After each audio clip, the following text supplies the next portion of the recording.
Мен Көкенай Алтынұя, Ұлытау облысы Жезқазған қаласының нөмір 11 жалпы білім беретін мектебінің химия пәнінің мұғалімі.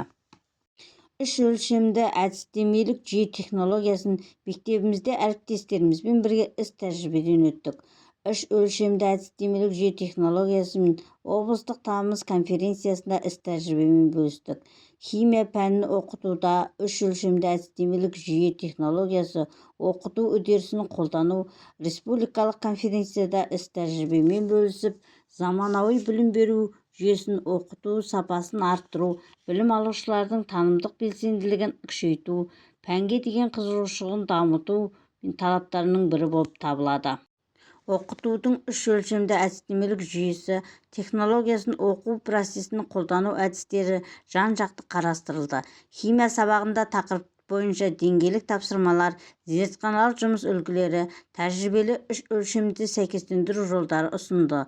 Зерттеу нәтижесінде үш өлшемді әдістемелік жүйе технологиясы химия сабағына оқушының танымдық белсенділігін арттырып, ғылыми ойлау, эксперименттік жүргізу дағдысын қалыптастыруға тиімді екені анықталды. Осы әдіс оқушылардың жеке мүмкіндіктерін деңгейін сай талаптармен ұсынуға мүмкіндік беретін инновациялық технология.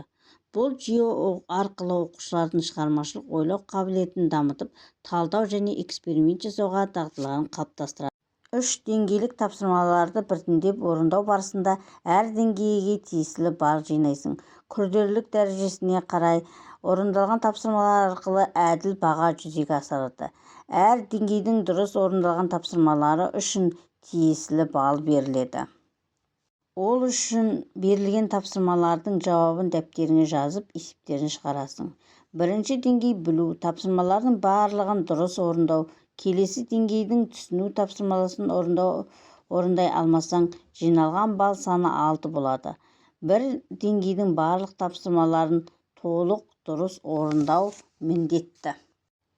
Теория бойынша білу мақсатының талаптарына сәйкес тақырыпты мазмұнына қарай кім, не, қандай, қалай, не, қашан, не істеді сияқты сұрақтарға жауап беретін толық ақпараттар іріктеліп беріледі. Мақсатында талаптарына сәйкес неге, неліктен, себебі, не үшін сияқты сұрақтар оқушының бірінші деңгейде берген тапсырмаларына жауаптарының олардың тереңдету үшін қойылады. Үшінші деңгей қолдану. Өмірдегі проблемалық жағдайларды шешу қабілеттері бағалау. PISA, TIMSS тапсырмалары.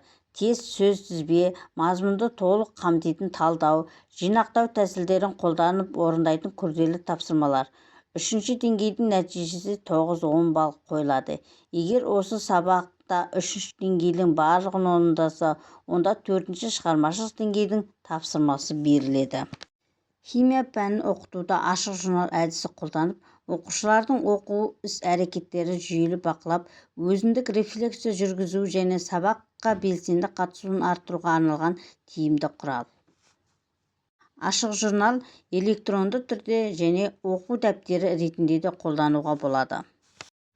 Химия пәнін оқытуда ашық журнал әдісі қолдану оқушылардың оқу іс-әрекеттерін жүйелі бақылауға, өзіндік рефлексия жүргізуге және сабаққа белсенді қатысуын арттыруға арналған тиімді құрал.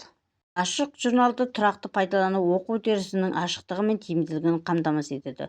Оқушылардың тапсырмаларын деңгейін орындау арқылы өз білімін бағалауда кемшіліктерді анықтауға, оларды түзетуге үйретеді.